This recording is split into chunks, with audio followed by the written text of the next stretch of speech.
Stage 7 of the Tour de France. We are back in a sprint stage here. Peter Sagan looking for his 5th stage win here. It was very, very impressive. He stayed with the mountain climbers up La Planche des Belles Filles. So the yellow jersey is on our shoulders for another day. But I really don't see that sustaining for the other mountain stages. So I'm still with Emmanuel Buckman, I guess. I'm not sure why, but I still am. So we're going to switch to Peter Sagan here. 230 Ks today. So it's definitely going to be a long stage in the saddle. So we have the yellow and the green jersey, but we don't wear the green jersey as we have yellow. So that trumps everything. Sergio Henao is the polka dot jersey rider for UAE Team Emirates, and the rider for Team Ineos with the white jersey is Egan Bernal. First attacker of the day is Rudy Mullard from FDJ. Another attacker is Gruzdev from Team Astana. So those are the first two guys out on the breakaway.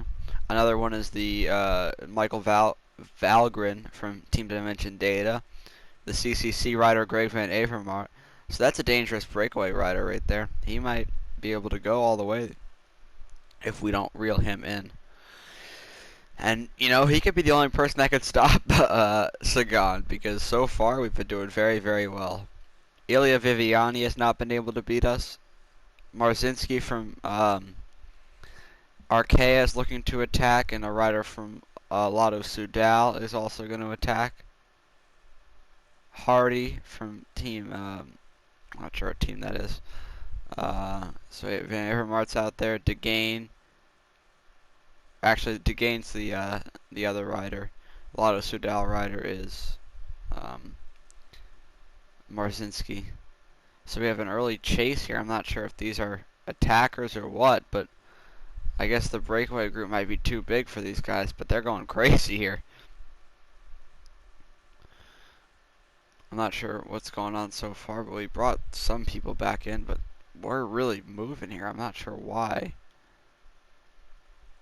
We're not going to work with anybody here today, so we're just going to keep in the saddle.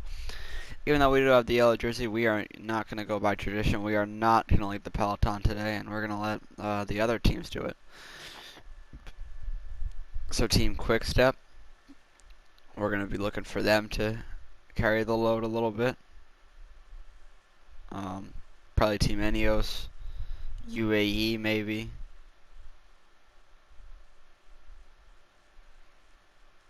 EF Education First is actually up here in a good amount of numbers.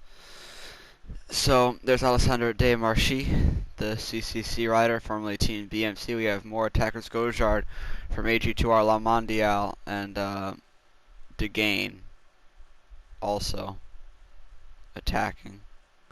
But the peloton is trying to bridge this gap as well. So really the peloton is not a fan of these large breakaways today.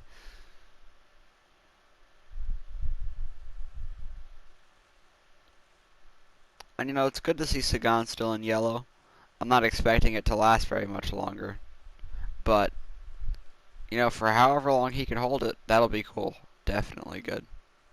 So, we're just going to move forward a little bit, see if there's any more attackers, and just see where everything goes. So this is a stage we definitely want, because if this stage does not turn out well for us, and we cannot catch that breakaway, then this stage will surely be Greg Van Avermaet, because he is the strongest rider by far out of that group. Really, really good sprinter he is. But there are some definite good sprinters still around, like the quick-step rider Ilya Viviani, Fernando Gaviria on UAE with Alexander Kristoff, their two-headed attack. Of course, Dylan Groenewegen on Team Jumbo-Visma.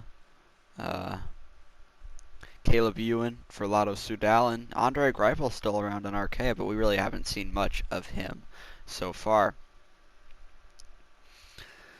So it will be interesting to see how everything plays out. The breakaway is actually pretty far out there, about 5:20. They were at 6:30 at one point, so the pelotons brought that out down about a minute.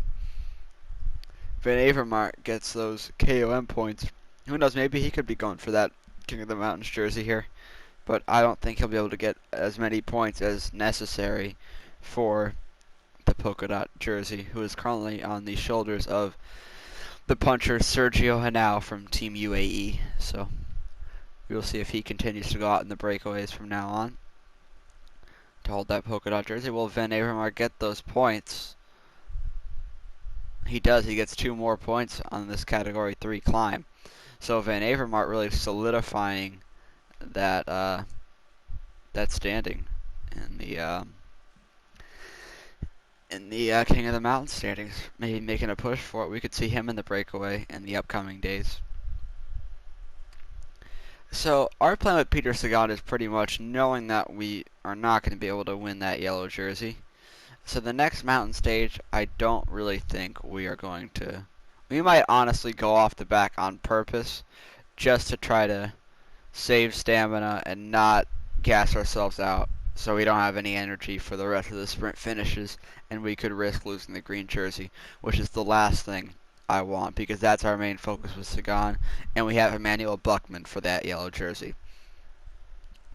So we might honestly just lose that yellow jersey with Sagan for the heck of it, because I'm not going to waste a talent in something that we can't, because he's not going to be able to keep up with these guys in the mountains.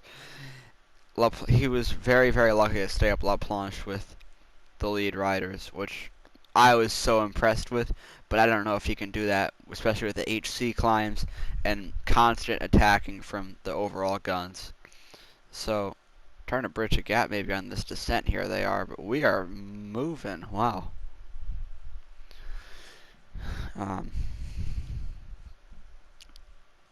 So pretty much the guys up there right now, the top 3 favorites for this overall classification, I would say are pretty much Geraint Thomas, Primoz Roglic, and us with Emmanuel Buchmann.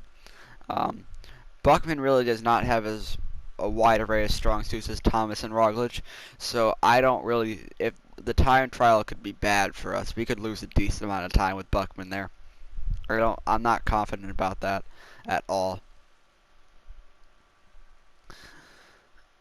3:23 to the break. The intermediate sprint is coming up, and we will partake in that for sure.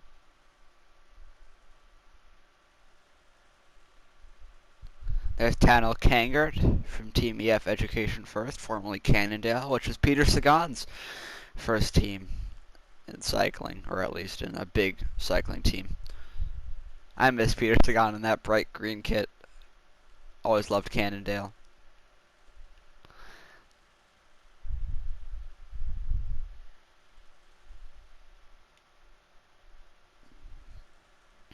But yeah, Emmanuel Buchmann had a great stage up La Planche des Belles Filles. Last time out, he attacked to get the better of the former ski jumper Primoz Roglic, who made an attack near the beginning of the climb. That Category 1 that gets so steep near the end. The last 1,000 meters are so challenging, which in real life, I definitely can see some huge gaps being bridged. I'm very excited for that stage. I'm not sure why we're accelerating right now, but yeah, I don't think I've seen crosswinds yet, which is kind of interesting. I want to see a crosswind come up, and it might have happened. I could have been simulating through. I don't know, but I haven't noticed any crosswinds here so far on this route. But it'll definitely be interesting to see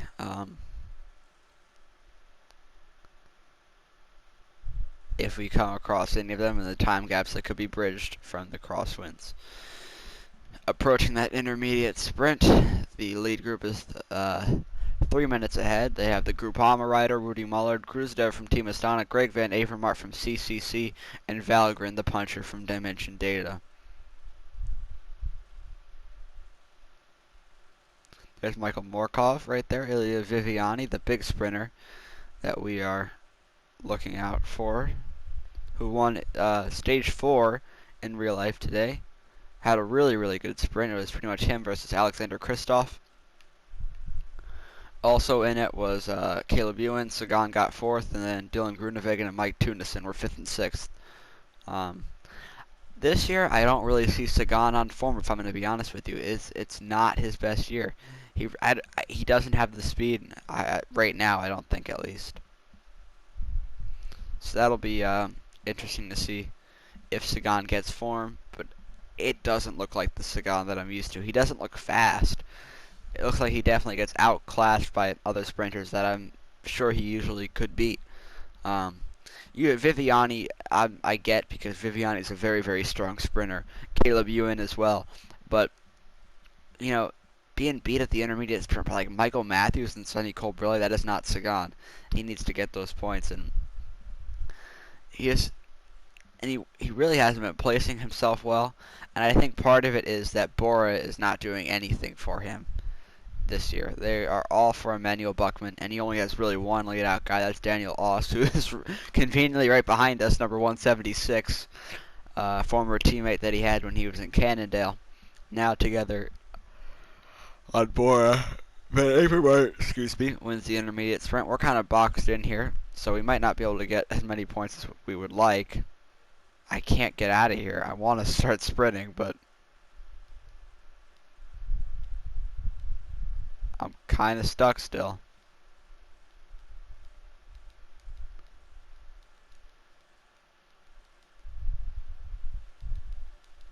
So we get boxed in, and we get beat by Viviani, Gaviria, and Groenewegen. Wow. Definitely not our best intermediate sprint. Only get 8 points out of that. Viviani was very strong, and I just got caught behind the wheel of Fernando Gaviria. I saw. There's the Cofidis rider, Christopher Laporte. And interesting to see that Cofidis might get a new sprinter next year, which the rumors have Ilya Viviani moving over to Cofidis, and the Bora rider, who really doesn't get much attention because, of course, Peter Sagan. Sam Bennett would be going to Dakuni Quick-Step to replace Viviani, which any Quick-Step sprinter is definitely just going to get stage wins because they are a pure lead-out team, and they, of course, have maybe the second behind Peter Sagan, of course, the second most exciting rider in all of cycling, Julian Alaphilippe, who I absolutely love watching. Alaphilippe is an incredible rider and always is entertaining. So we're going to move forward a little bit here to, I'm not sure how many Ks we'll go to, but we'll see where we end up.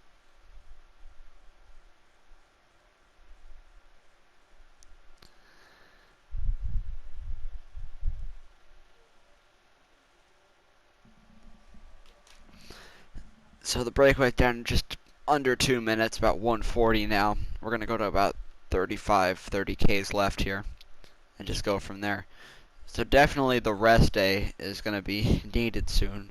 Guys are super, super down on energy here. La Planche really must have taken its toll last time out.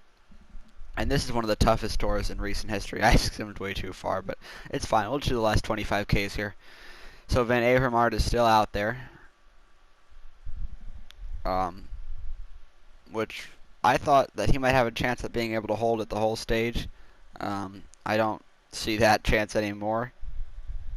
But, good on Van Avermaet for giving that breakaway a shot, because we know he's not going to win in a bunch sprint, usually at least.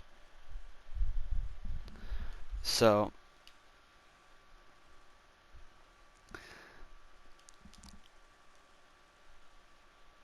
I don't really want to manage the time gap. I don't need to do that. We're just going to let things go. And I'm not sure what lead-out train we're going to try to follow today. I would say probably the Dakuni Quick-Step team, because they are pure, not pure, I don't know what the heck I'm talking about, but they definitely have the best lead-out in all of cycling. The way they can lead out Viviani before, now Gaviria in the past, and Marcel Kittel even further back from that. Peloton is speeding up to catch that leader. There's a split in the lead groups. The 4 is down to 2 groups of 2. Greg Van Avermaet and Michael Valgren are the lead group. Rudy Mollard and Grosjean are in the second one.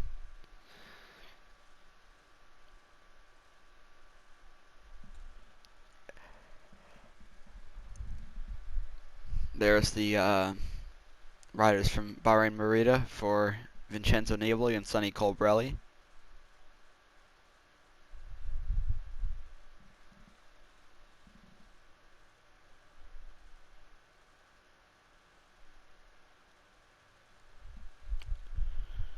Tom Dumoulin from Team Sunweb right there. So we caught that other group of 2 riders, but now we have the Van Avermaet group left to catch. There's Sepp Van Mark, the great classics rider for Team EF Education First. Sepp Van Mark, previous winner of Paris-Roubaix. Always good on the cobblestones, just one of those classics riders is Van Mark. But there's not really any cobbles on this route, except stage 1, I don't think. So, I'm not really sure why he's here. Maybe just to be a good leader for Rigoberto Urán to protect him. So, Bora is pretty much around us right now, which is good. But they will not. Excuse me. They don't really offer a lead out train for us, so we really have to just follow on other wheels. So Sergio Henao is off the back right now, the polka dot jersey. He's in a 10-man group that fell off with Louis Meintjes, Nasser Bouhanni, Mark Cavendish. That's bad. Just weird to see Mark Cavendish. Well, he's not in the Tour this year, but to see Mark Cavendish off the back in a pretty much regular flat stage. End of an era it is in cycling. The Cavendish era is over. Same with Chris Froome, honestly. We might not even see Chris Froome back to what he used to be. Now we said the same thing about Alejandro Valverde, and now he's the world champion, which at his age is remarkable. I don't know how Valverde did it. And one thing we haven't really seen much of here are falls. So a fall definitely could happen, especially with how big the bunch is here, with 9Ks to go. And it's not going to happen near the front. Marcel Kittel off the back. I didn't even know he was in this still. I didn't even know I put him in this, but I guess he is. So somebody did actually just fall, but there are 7 groups off the back. About 2 minutes or so behind. So, excuse me, we are going to see if there's a fall, because there definitely could be, and if it could affect an overall contender. Mikel Nieve, who was in a breakaway yesterday or 2 days ago, I believe, has fallen off the back. Gruzdev has cracked right here. And we are not in the best spot, 56th in the peloton. There's Sonny Colbrelli right there, who is his adversary in the sprints against us. Ilya Viviani, Alexander Kristoff, all here. So I'm fine with where we're at right now. Honestly going to stay on the wheel of Viviani here, because he definitely has the best lead out train.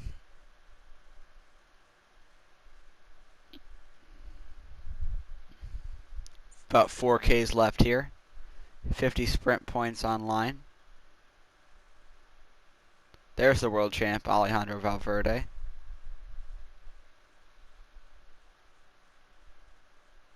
So Team Sunweb, Bahrain Merida, and Deceuninck Quickstep are the big lead-out teams right now. There's Jumbo Visma around 2. Wout van Aert for them, the young rider. So a big turn here. Approaching 1K to go. I don't know where the other sprinters are at here. I don't know who's who of sprinters right now. John Degenkolb, Dylan Groenewegen, and here we go. The sprint is on. We block out Viviani, and we're going to get a big run. Looks like the UAE rider's up there. Do we have enough? Oh, it's close between us and Groenewegen. It was very, very close between us and Dylan Groenewegen. I'm not sure who won that stage, though. Did we finally lose a sprint? Because we went later than usual, just to try to make sure we had enough for the line here. And we weren't usually as far up as we get, because we were just following Viviani pretty much. So let's see this replay. here we are. Let's slow it down. Viviani on our wheel, coming to the line. And wait, was it Groenewegen or was it the other rider? I think, yeah, Dylan Groenewegen won this stage. So we have lost our first stage since the team time trial. So congratulations to Dylan Groenewegen on winning this stage. Here he is at the winner's podium. And there is Dylan Groenewegen, the stage winner. At Chalon-sur-Saône. Yellow jersey is still us, of course. Green jersey, also us. Polka dot belongs to Sergio Henao. And the white jersey is Egan Bernal, the young Colombian climber. Okay. So let's check out these stage results. Did we make a very to the line? I'm curious if we got second or third. We ended up third there. Viviani was on our wheel. John Degenkolb was fifth. And actually, overall, guys really took over here. Like Quintana, Pino, Valverde, Nibali. I'm not sure if this is a glitch in the game, but maybe they saw the yellow jersey attacking and thought they needed to follow. I'm not sure. But we are still winning by about 34 seconds, but I don't see that lasting in any way because our overall guy is Emmanuel Buckman. Just saying that now because I don't think we're going to win with my boy Sagan. So the polka dot jersey, Sergio and now Mikel Nieve is second in that standings. Peter Sagan, that's us, leading the sprint classification. 2:59. Dylan Groenewegen moves up a lot after his big stage win today. The young rider classification, Egan Bernal, of course. The team classification is still Bora, Enios, second. And the combativity is that guy still. It's been him the whole time. So thank you for watching. Here are the overall standings again. That was stage 7 of the Tour de France, another flat stage. So we'll be back and let's see where it goes.